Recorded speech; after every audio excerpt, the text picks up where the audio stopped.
Former manager of the Detroit Tigers, Sparky Anderson. I don't know how this translates back to goals. He set a lot of goals for the Detroit Tigers because he was their manager. Okay. Anywho, welcome back. Yes, we're talking about goals. We are talking about goals. Some of our favorites. All of them are. All of them are. How would you summarize our last conversation about goals? I love how you start the questions on me so you can be processing your answers. It's totally biased. I totally do that on purpose. Yeah, so I think in the last episode, what we were talking about with goals in particular is how a lot of business owners may have those clear goals in their minds, and they have not necessarily been communicated or translated to other leaders, let alone to their employees. So the impact of that then ends up being that employees don't necessarily know what to do or the steps to take to impact those goals. They might not even know what the goals are in general, which then, you know what, just makes work feel like you're showing up to go do something every day. It feels very tasky. It's very tasky and very just like, I don't know why I'm here. And if you think about engagement in general, I don't know that that's the best way to probably retain your talent either. Right. Yes. That is a great summary. Thanks. You know, where we started to close and transition into this next topic is goals are effective if they're driving the behaviors we want to see. Great. And making goals relevant to the people that are driving some of those behaviors. So we used examples of, yes, our goal is to increase business by 10%. Let's make it more specific to we want to increase our sales with current customers so that we're feeding more of the full animal life cycle. Right. And that we're going deeper with our current customers. That is more specific, drives a more specific behavior. Another example we talked about is operations teams within a mill. Yeah. And while they may not be able to impact the bigger picture goal of kind of sales, those types of goals, the impact of their unplanned downtime. Yes. And that their goal is to reduce unplanned downtime because that drives a very specific behavior. And one of the ways that we have started to talk about that more is this concept of leading and lagging goals. Right. Lagging goals drive less behavior than leading goals. So we want to focus on leading goals. As we get into that, how would you define leading and lagging goals? So I would start with lagging indicators because even though it sounds like it's a bad thing, I think lagging indicators are often what we think of when we think of goals. These are the outcomes.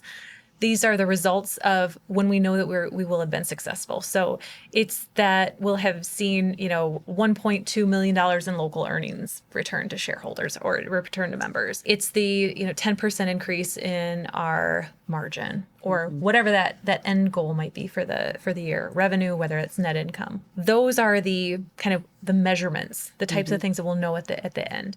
Leading indicators are more of what are the things that I need to see early on that are going to help me get to this result. So I think sales examples are some of the best ones here to use where I might have a lagging indicator or a goal overall to increase my number of customers by X number or X percentage by the end of the year. Okay, great. A leading indicator heading into that would be some of the behaviors, some of the things that I would need to see that would lead me towards that goal and things that I can measure and help somebody know that they're on the right track. And so I could be measuring that by way of the number of prospective outreach calls I'm making every week. Because what I might find is that I have to make a certain number of prospect calls every week that are going to lead to a certain number of appointments, that are going to lead to a certain number of proposals, that are going to lead to a certain number of acceptances. And those acceptances are what become my new customers overall. So it's accumulation, I should say, of the behaviors I need to see getting me to that end result. How would you describe it? So, yes, and I'm going to bring that back to what we talked about in our last discussion about walking in circles. Right. That to me, that lagging indicator is the finish line Yep. of this is where we need to be at the end. So that's important because we need to go to this finish line. We're not saying walk in a straight line. We're saying walk to this point. Yes. And then those leading indicators, the leading goals, like prospect calls, are the landmarks along the way to make sure Yes. everybody is staying on that same path. And if you look at it, then to your point, the lagging indicators are important. The leading indicators are the one that's going to drive that specific behavior that we Right. want to see. Well, and what I love about getting into goals this specifically and both the lagging and leading indicators is that when we work with clients on this, these are things that we actually incorporate into job descriptions. Oh, yes. Right? I love that. So I love it. It's part of, what are the behaviors that I need to see from my warehouse associates? What are the behaviors I need to see from some of my feed mill operators that are some of the leading indicators that help me achieve less downtime, which helps me get to the point of having better profitability or better efficiency throughput within my facility. I love that.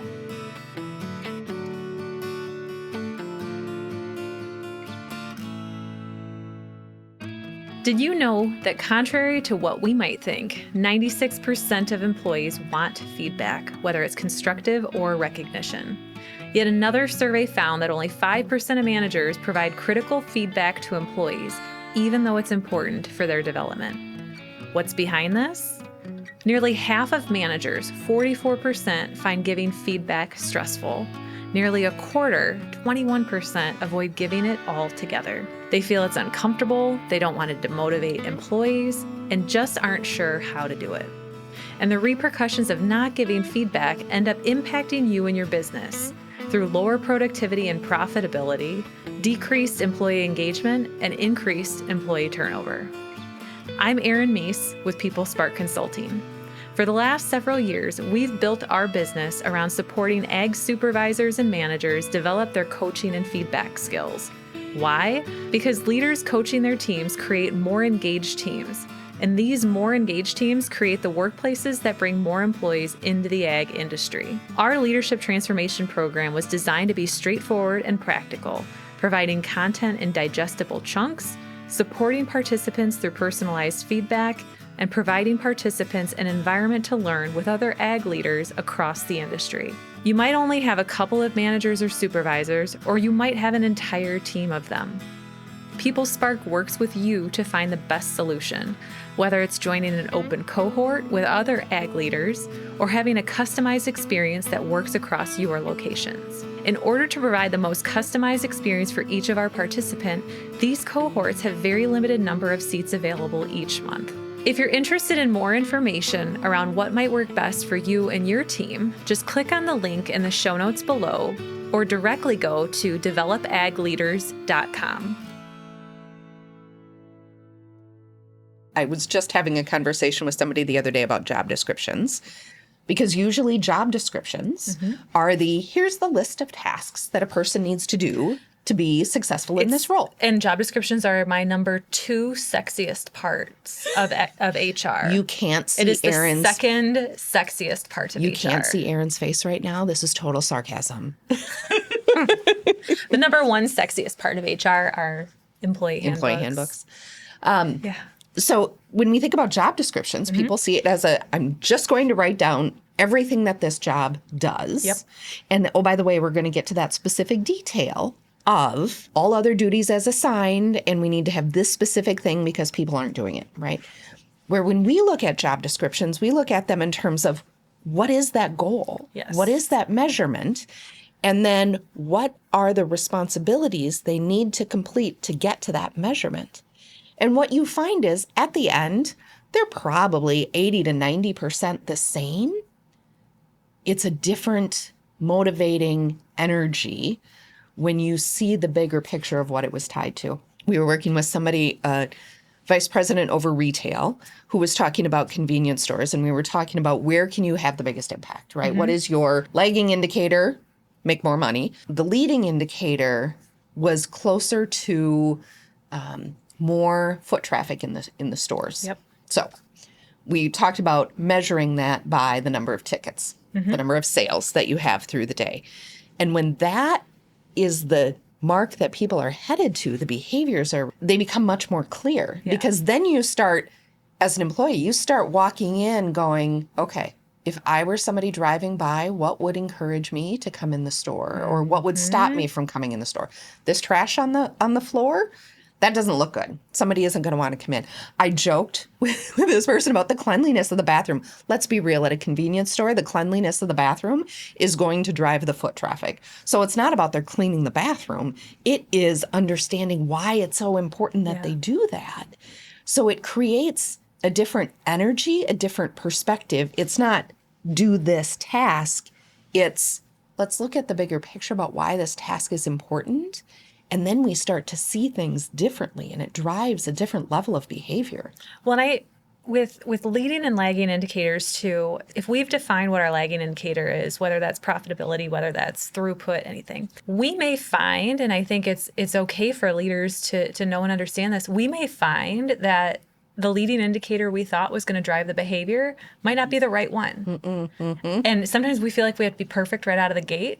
And we find, oh man, so I think of ticket count or ticket value, we might find that actually that didn't have much of an impact at all.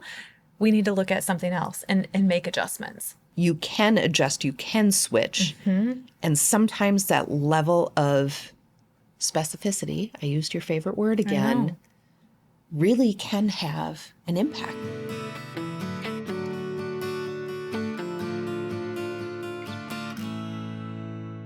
And I used in the last example too, motivating, of when you start to talk about it in those terms, people start to think about things in a very different way that really do have an impact on driving. Well, and I get into, for here, and we haven't talked about this yet, the 8 factors of engagement. So there's a great book by Ashley Goodall and Marcus Buckingham called The 9 Lies About Work. Totally for HR dorks. Totally is. And for non-HR dorks. You think so? Just general dorks. And I think it would work. It would work. For you fellow dorks out there, you can check out the book and see if you feel it should be HR specific or general. It could, yeah.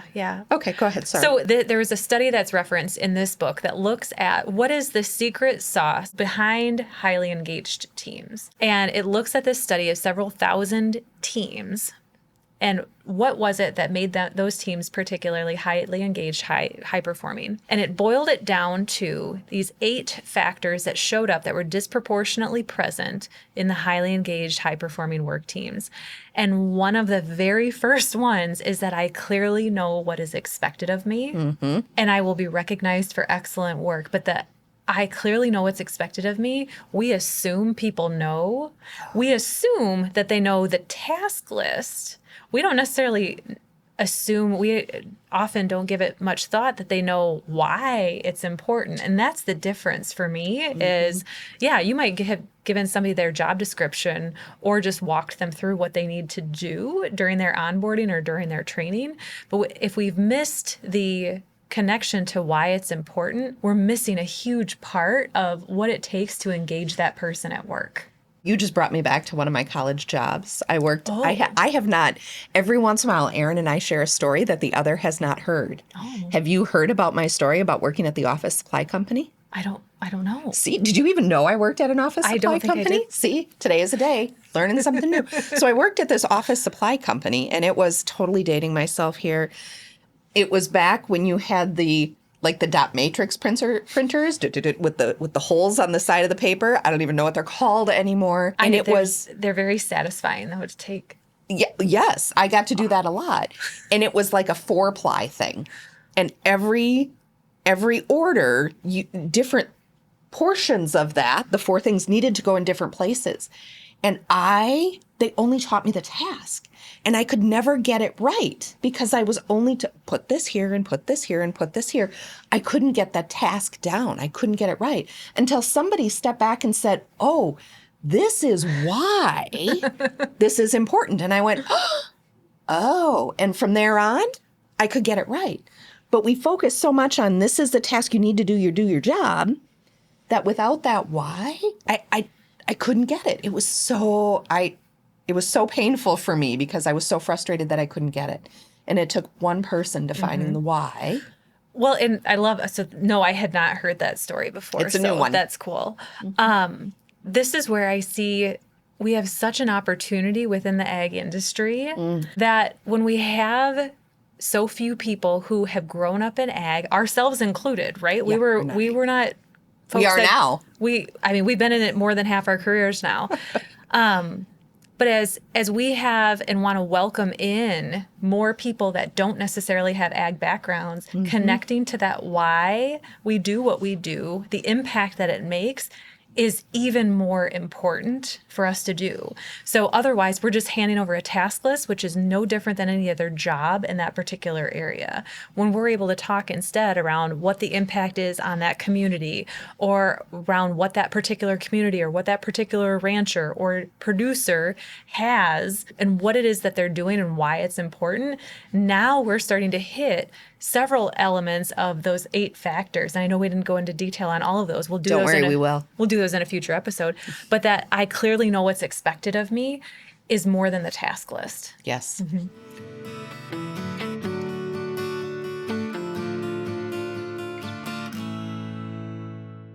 Before we end our show, let me leave you with a question.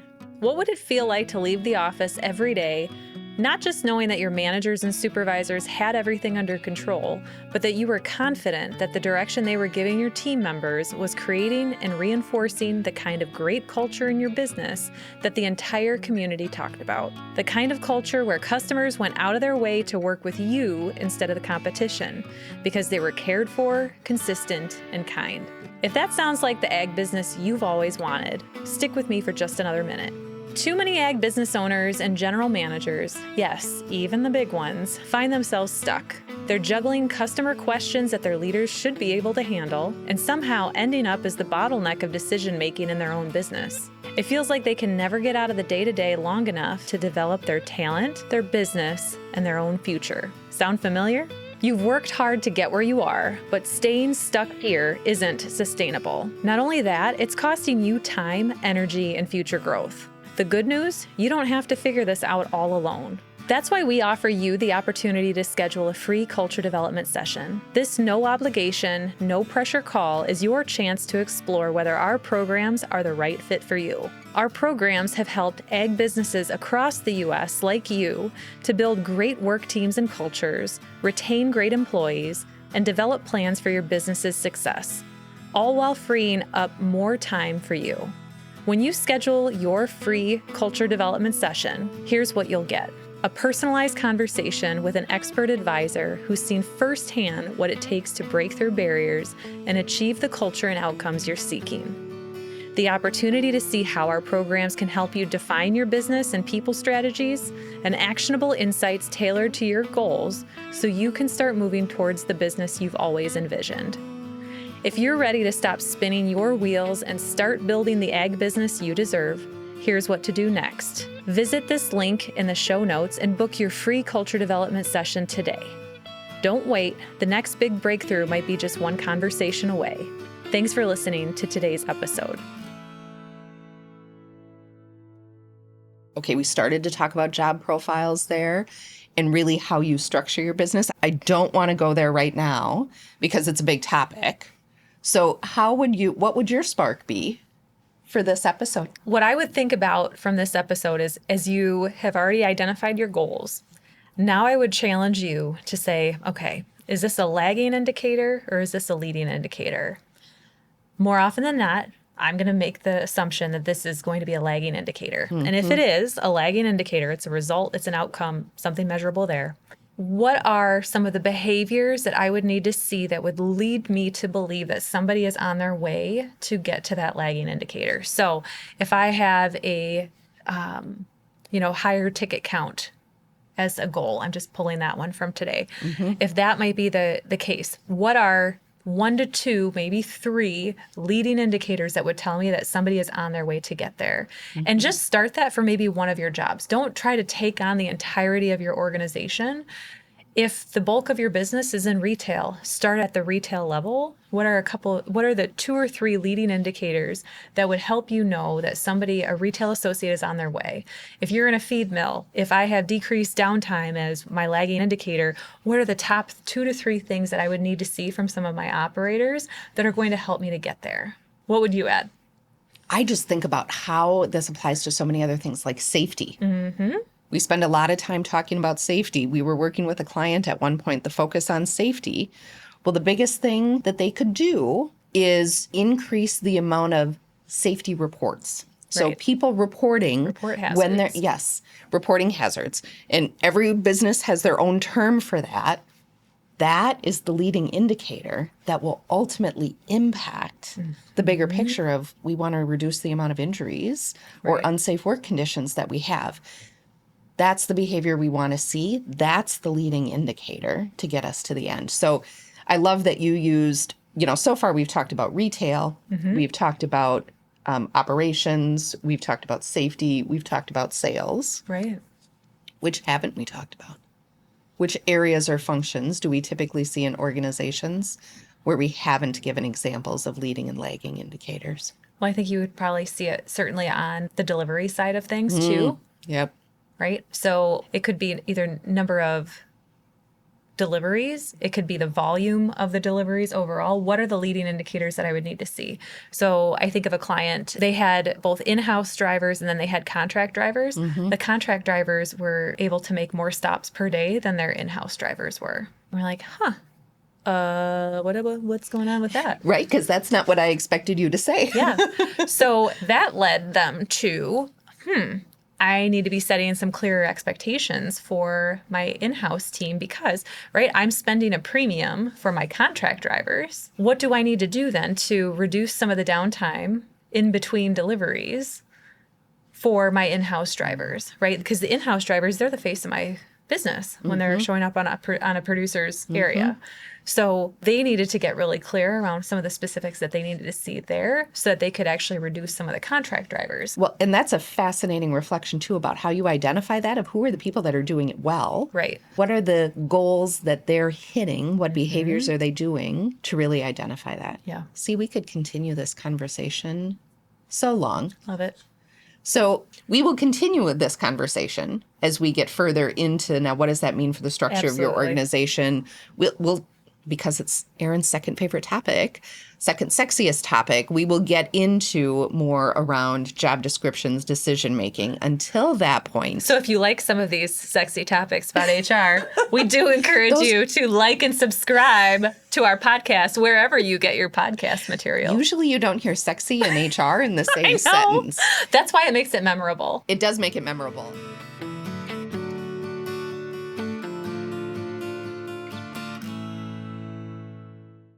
This has been the People Spark Podcast. We hope you've enjoyed today's episode, and we look forward to bringing you more.